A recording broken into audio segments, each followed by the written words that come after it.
Olá, o Brasil Eleitor começa agora e no programa de hoje você vai ver que tem novidades nas campanhas eleitorais de rua, rádio, TV e até nos debates. A reforma eleitoral de 2015 assegura a participação de candidatos dos partidos com representação superior a 9 deputados federais. E mais, encontro organizado pelo TSE e pela Organização dos Estados Americanos, a OEA, reúne autoridades eleitorais de 22 países. O maior objetivo foi discutir meios para melhorar o modo como são realizadas e julgadas as eleições nas Américas. Eleições parametrizadas. Tecnologia da Justiça Eleitoral é usada durante votação da OAB no Rio Grande do Norte. Nesse caso, o TRE dá todo o suporte técnico à realização do pleito. Cartilha do Jovem Eleitor do TRE de São Paulo traz informações importantes para quem começa a ter o direito de votar. Eu achei a cartilha muito boa pelo fato de você mostrar para o jovem uma linguagem mais diversificada para ele. E na série especial sobre a urna, você vai ver como o TSE testa a segurança das urnas eletrônicas antes das eleições. Esses são os assuntos que você confere agora no Brasil Eleitor.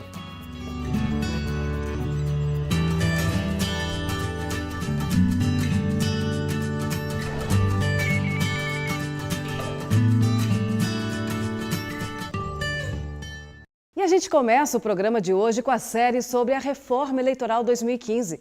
Veja como vão ficar as campanhas eleitorais nas ruas, no rádio e na TV. Tem mudança até nos debates dos candidatos na televisão. Confira.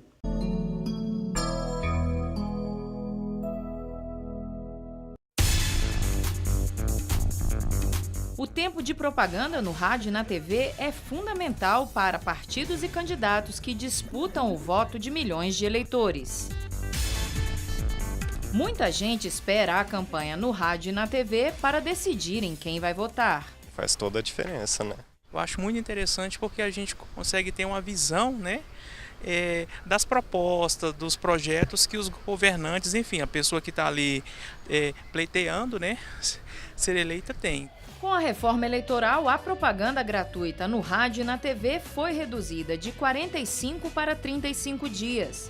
Caiu também o período de campanha, de 90 para 45 dias, mas aquelas inserções durante a programação aumentaram. Essa mudança, ela espelha uma realidade dessa reforma, que é a diminuição do tempo de campanha em todos os seus aspectos. Então, independente de você ter 30, 60 segundos, você vai ter, na verdade, a necessidade do candidato ser mais objetivo, até porque ele vai ter menos tempo no total da campanha eleitoral. Ou seja, ele vai ter que ser mais prático para passar sua mensagem ao eleitor e vai ter que ser mais rápido até para identificar como o eleitor está recebendo essa mensagem. Então, a gente vai ter sim uma mudança de postura dos candidatos nessa eleição. E tem mais mudanças. Na propaganda para cargo majoritário, necessariamente deve aparecer o nome dos candidatos a vice. Para a disputa no Senado, o partido tem que divulgar o nome do candidato e do suplente também. O tamanho não pode ser inferior a 30% do nome do titular. No caso da propaganda partidária, aquela veiculada em ano não eleitoral, as legendas com pelo menos uma cadeira no Senado ou na Câmara têm direito a um programa semestral em cadeia nacional.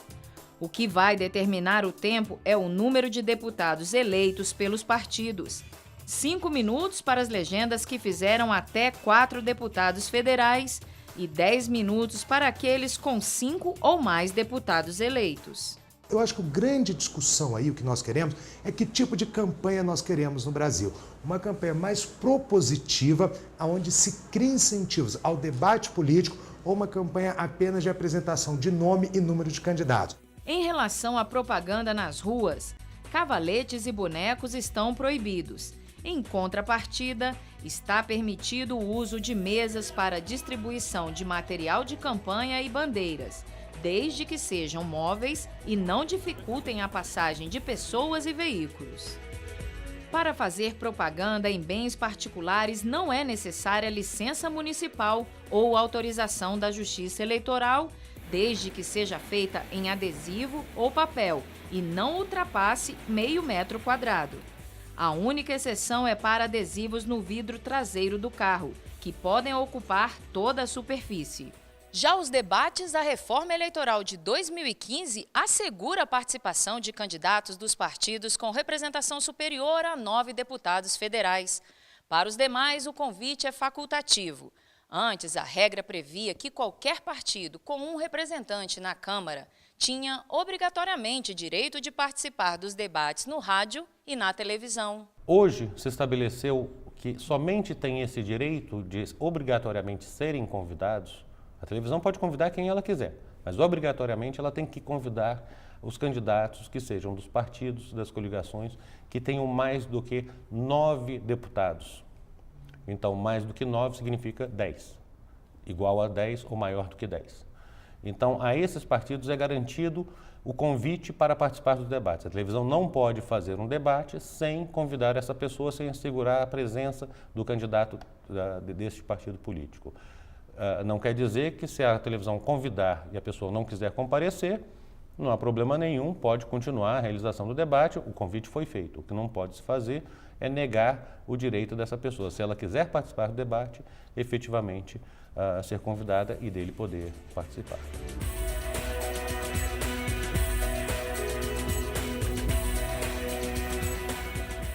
Com a reforma, a propaganda de candidatos a cargos eletivos só será permitida depois do dia 15 de agosto do ano da eleição.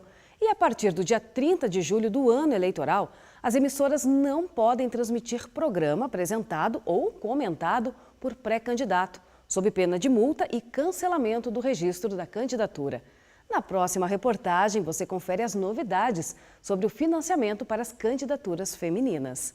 O TSE e a Organização dos Estados Americanos, OEA, promoveram no Rio de Janeiro a 10ª reunião interamericana de autoridades eleitorais, a primeira aqui no Brasil. Representantes de 22 países trocaram experiências e debateram temas como o financiamento de campanha e o uso das redes sociais no processo eleitoral. O Brasil Eleitor esteve lá. Confira.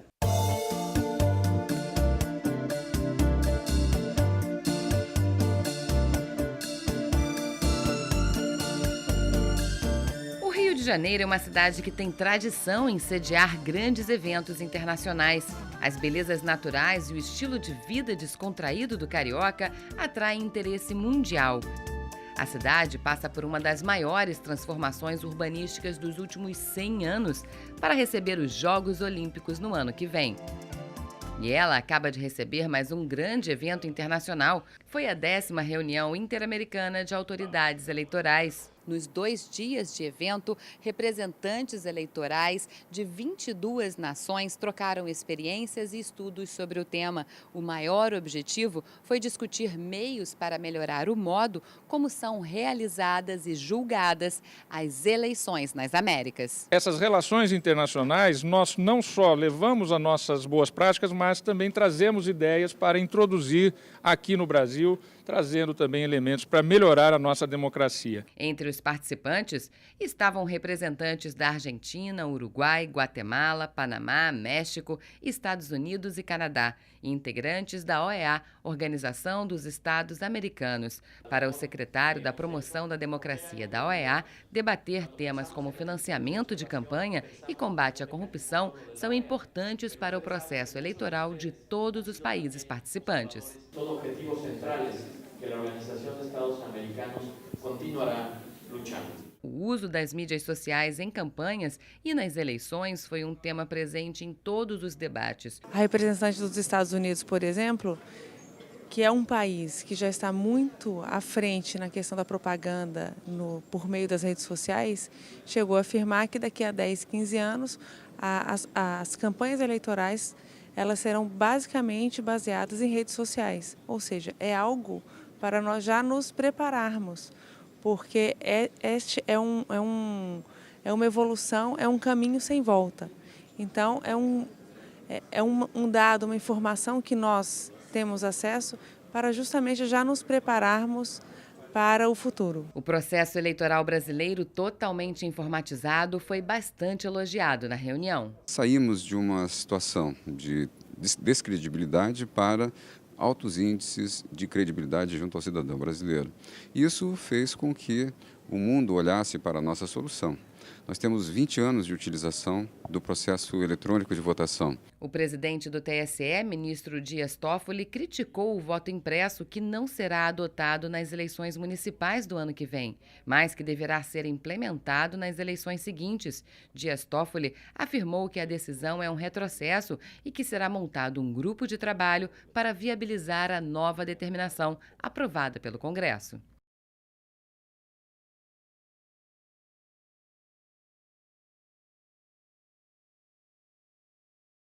O presidente do TSE também fez um balanço positivo do evento, que contou com a maior participação internacional da história. O ministro usou o lema da OEA para falar da importância de encontros como esse. Mais direitos para mais pessoas, essa é a essência da democracia.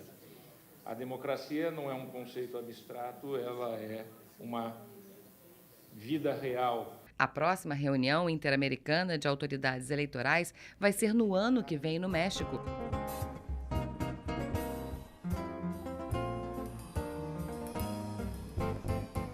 E a seguir, TRE de São Paulo faz cartilhas para jovens eleitores.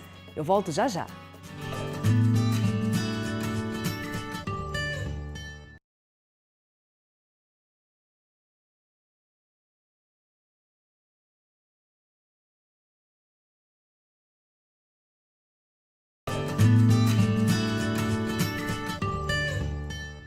Você sabe o que é uma eleição parametrizada? O nome é difícil, mas a explicação é bem simples. São eleições não oficiais em que a Justiça Eleitoral empresta toda a sua tecnologia. A OAB do Rio Grande do Norte escolheu um novo presidente com as urnas eletrônicas emprestadas pelo TRE do Estado. Veja na reportagem.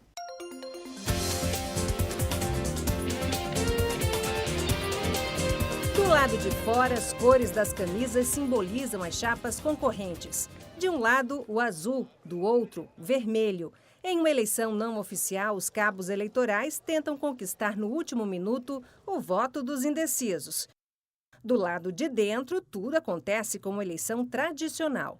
Os eleitores são distribuídos em seções, há mesários, fiscais e supervisores. Tudo para que a votação transcorra com segurança. A eleição para a presidência da OAB do Rio Grande do Norte contou com um empréstimo de 36 urnas eletrônicas e todo o suporte técnico da Justiça Eleitoral. Todo esse apoio logístico nós solicitamos, eles foram bastante solícitos, inclusive com treinamento de mesários, de presidente de mesa. Tudo isso foi ofertado para a Ordem dos Advogados fazer, no dia de hoje, essa grande festa da democracia, da advocacia potiguar. Antes da votação começar, é impressa a 0ª, o que comprova que não há nenhum voto computado na máquina. Para os eleitores, o uso de urnas eletrônicas traz mais segurança. Achei ótimo, rápido, tranquilo. A gente chega só a entregar a carteira, eles já identificam, a gente assina e vota em menos de 10 segundos. A questão eletrônica vem para trazer mais segurança e para a gente ter a certeza de que o nosso voto vai ser respeitado. A eleição parametrizada personaliza na urna os parâmetros específicos de uma eleição. No equipamento, então, aparece o nome, a foto e o número dos candidatos do pleito não oficial. Neste caso, os candidatos da OAB. É uma forma de treinar mesários, eleitores e o corpo técnico da Justiça Eleitoral fora da época de eleições oficiais. Consta do nosso planejamento estratégico, desenvolvimento dessas ações educativas, e essas ações vão fazer com que cada vez mais a população se familiarize com a urna e tenha consequências boas para a eleição, ou seja, ele vai evitar erros e também dar maior celeridade à eleição. Na hora de votar, os advogados apresentaram um documento de identidade, assinaram a folha de votação, registraram o voto na urna e receberam comprovante de comparecimento. Tudo rapidinho. Mais de 100 mesários foram treinados pelo TRE. O mesário, com certeza, ele foi bem treinado. Desde o início do processo, a chegada aqui, o desempacotamento da urna até o final, né? E também as intercorrências eventuais que podem ocorrer no percurso. Por exemplo, algum eleitor deixar de votar, qual é o código que ele digita, esse tipo de coisa. O advogado Carlos André participa pela primeira vez de uma eleição da OAB. Além de eleitor, ele também é presidente de mesa. A nossa orientação foi desde o manuseio da urna eletrônica, como seria ligada, como seria iniciada a votação e como a gente também lidaria com o eleitor. Desde a parte do acolhimento, como seria digitado o procedimento de assinatura primeiro, só depois votar. Em eleições não oficiais como essa, a instituição interessada pode solicitar à Justiça Eleitoral o empréstimo de urnas eletrônicas. Nesse caso, o TRE dá todo o suporte técnico à realização do pleito. Em contrapartida, a instituição beneficiada deve cumprir uma série de exigências. Entidades públicas e privadas podem solicitar o empréstimo de urnas eletrônicas à Justiça Eleitoral. O pedido de cessão será encaminhado ao juiz eleitoral, ao TRE ou ao TSE, dependendo da abrangência da eleição não oficial.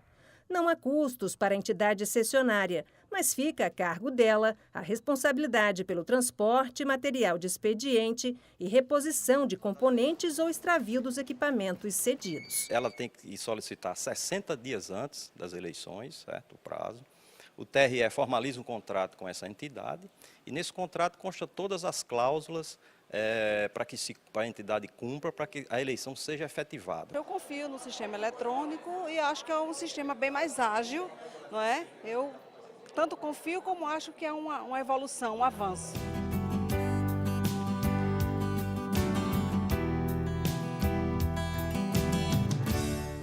O TRE de São Paulo criou a Cartilha do Jovem Eleitor, uma publicação direcionada a esclarecer todas as dúvidas de um jeito simples e descontraído. E a gente foi conferir o que os futuros eleitores acharam da ideia. Há 55 anos foi fundado o Colégio Albuquerque. A gente veio aqui bem no meio da aula de matemática. Os alunos estão aprendendo estatística. E olha só o tema na lousa: eleições. A gente começa analisando os gráficos, né? Então, dou todos os tipos de gráficos para ele, gráfico de setores, colunas, barras, e a gente começa analisando quais candidatos teve maior votação, tantos votos brancos e nulos. Depois eu dou um pouco de porcentagem para eles. Já na aula de geografia, os alunos do ensino médio, que têm entre 16 e 18 anos, aproveitam para tirar todas as dúvidas sobre política e cidadania. Posso dizer que é para a vida, né? Para eles aprenderem que todo ser humano, querendo ou não, ele faz política no cotidiano. E essa ênfase aí, no caso, que é a eleição, ela tem a ver com cidadania. E eles sabendo que isso é uma das partes de ser cidadão, eles começam a se interessar mais, pensam mais no futuro, almejam, continuam a ter sonhos. E hoje o Brasil Eleitor está aqui no Colégio Albuquerque, um dos mais tradicionais da zona norte da capital, para conversar com essa galera que já convive com a política nas disciplinas diárias. Eu trouxe para eles a Cartilha do Jovem Eleitor, que foi elaborada pelo Tribunal Regional Eleitoral. Vou deixar uma com cada grupo e daqui a pouco eu quero saber deles o que eles acharam da cartilha. A publicação apresenta de forma clara, objetiva e pedagógica as principais informações sobre o sistema político eleitoral brasileiro, o que é uma democracia, a divisão dos 3 poderes e a estrutura da justiça eleitoral são temas abordados na cartilha, que traz ainda variadas informações sobre as eleições, desde o alistamento eleitoral até a diplomação dos eleitos. O material está disponível no site do TRE de São Paulo e também no portal da Justiça Eleitoral. Os alunos formaram 2 rodinhas e leram juntos. Rapidamente, a Gabriela já viu 2 assuntos que desconhecia. Sobre a coligação, eu não sabia que tinha uma data específica, agora eu sei, que é no 1º domingo de outubro. O Bruno já tinha uma certa familiaridade com a cartilha. Ele trabalha em um cartório eleitoral. Eu achei a cartilha muito boa pelo fato de você mostrar para o jovem com uma linguagem mais diversificada para ele. Além de mostrar algumas diferenças como os tipos de poder executivo e legislativo. Como eu trabalho no cartório eleitoral, eu já tinha conhecimento dela. Então, basicamente, para mim, é super benéfico. O Tribunal Regional Eleitoral de São Paulo lançou a cartilha em 2010 quando quase 334 mil jovens entre 16 e 17 anos se inscreveram para votar em todo o estado. O TRE viu a necessidade de iniciar a conscientização desses jovens. Hoje, as cartilhas estão disponíveis em todos os cartórios eleitorais do estado. O objetivo da cartilha é esclarecer os jovens sobre o funcionamento da justiça eleitoral, como tirar o título pela primeira vez. Também ela fornece noções de cidadania, como exercer a cidadania, como ter um voto mais responsável, consciente. Ano que vem tem as eleições municipais e acho que todos deveriam se informar mais do conteúdo que ela apresenta.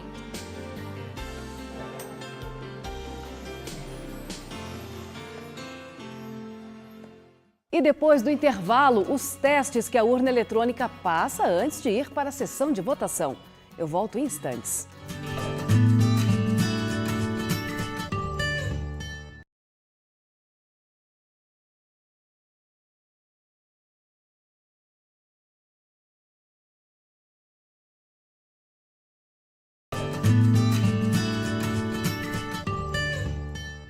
Pela primeira vez, chefes de cartórios de todos os estados e do Distrito Federal participaram do Fórum Nacional de Chefes de Cartório da Justiça Eleitoral. Durante 2 dias, servidores trocaram experiências sobre boas práticas no processo eleitoral. O encontro foi na sede do TSE, em Brasília.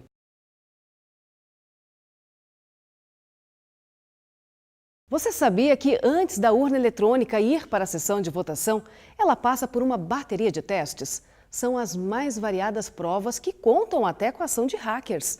A novidade é que agora, esses testes do sistema de votação e apuração passaram a ser obrigatórios.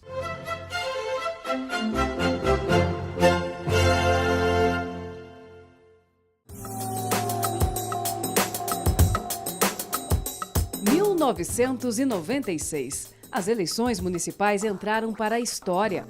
Mais de 32 milhões de eleitores de 26 capitais, com exceção do Distrito Federal, votaram pela primeira vez na urna eletrônica.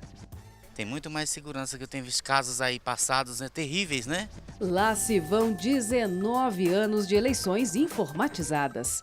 Revolucionou, o Brasil nessa questão, principalmente com relação aos resultados, que saem muito mais rápidos. Então, isso foi uma boa solução para o Brasil. E a Justiça Eleitoral está cada vez mais exigente quanto à segurança do voto. Desde a primeira eleição com a urna eletrônica, já foram feitas 2 avaliações do sistema. O primeiro teste de segurança foi em 2009, com o objetivo de receber sugestões para melhorar o software da urna. Para isso, a Justiça Eleitoral não hesitou em colocar à disposição informações sigilosas da máquina aos hackers. Nós somos o único país no mundo que realiza um evento com essas características. Abrir o sistema eleitoral para que hackers venham tentar provar e tentar passar pelos seus dispositivos de segurança. E teve de tudo para avaliar a urna. Pistolas de ar quente, bisturi cirúrgico, pinças infravermelho. Nessa hora, valia usar todos os meios para ganhar o mérito de furar o sistema do TSE. São vários tipos de testes, Cada um tenta atingir um determinado objetivo. Seja quebrar o sigilo do voto, seja colocar um software diferenciado que desvie voto de um para outro.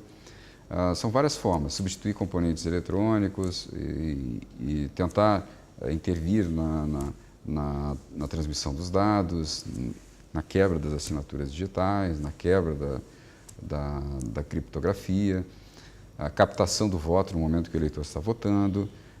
Teve até um primeiro teste em que se tentava captar por um dispositivo de rádio as teclas que o eleitor estava digitando, por meio dessas frequências das teclas, ele tentar decifrar o que o eleitor estava digitando. O segundo teste foi antes das eleições municipais de 2012. Dessa vez, Uma equipe da Universidade de Brasília até conseguiu refazer a sequência dos votos registrados na urna. Mas o sigilo do voto não foi quebrado. Não foi possível executar o plano de teste que tratava da alteração de um resultado de uma eleição já acontecida, mesmo que dependia dos resultados do primeiro plano de teste que nós nos focamos. E então essa parte não foi tratada pela nossa equipe. Para você entender melhor, quando o eleitor digita o número do candidato na urna eletrônica, são criados 2 arquivos. Um segue para o sistema que vai processar os dados e dar o resultado da eleição. O outro é o chamado registro digital do voto, uma tabela com os votos da urna. E para impedir que a identidade do eleitor seja revelada antes das informações serem armazenadas, elas são embaralhadas. E o que antes era eventual passou a ser obrigatório. Em maio deste ano, o TSE editou uma resolução que prevê a realização periódica de testes públicos de segurança do sistema de votação e apuração usados pelo TSE. De acordo com o documento, o teste deverá ser realizado no 2º semestre do ano anterior à eleição. Justamente para que a gente tenha tempo suficiente, se eventualmente se localizar alguma irregularidade, uma não conformidade nos dispositivos de segurança, que a gente possa fazer as devidas correções. Ao todo, serão 3 fases: preparação, realização e avaliação. Podem participar do teste individualmente ou em grupo na condição de técnico, o brasileiro que tiver mais de 18 anos. Podem ser submetidos a testes: a geração de mídias, votação, apuração, transmissão, recebimento dos arquivos lacrados em cerimônia pública, hardware e softwares da urna. 4 comissões vão atuar nos testes. As comissões organizadora, que trata da organização de instalações, infraestrutura, equipamentos, cerimonial. A comissão de comunicação social, que faz a comunicação externamente, a ligação da instituição com o meio externo. A organização reguladora, que define exatamente quais são os aspectos técnicos, escopo de atuação e os aspectos operacionais desse evento. E, por fim, a comissão avaliadora, que é uma comissão formada por especialistas de notório saber, que tem a visão geral do processo e fazem a avaliação de todas as suas iniciativas. E tem mais. Uma vez identificada alguma falha ou vulnerabilidade, após 6 meses das correções necessárias, os avaliadores vão poder fazer um novo teste para verificar se a falha foi mesmo solucionada. Identificando uma não conformidade, ela seja documentada, a nossa equipe tenha tempo hábil de fazer os devidos ajustes e correções e, posteriormente, a equipe que identificou, ela vem novamente para analisar as ações corretivas, se elas foram efetivamente implementadas e se aquela não conformidade está resolvida. Depois de saberem que a urna eletrônica passa por todos esses testes antes de ir para as sessões de votação, os eleitores se sentem ainda mais seguros na hora de apertar a tecla verde.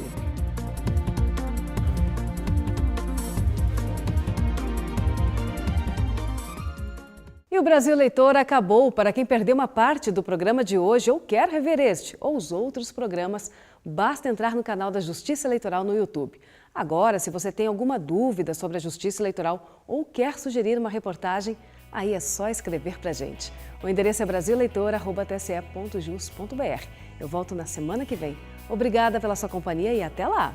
Tchau!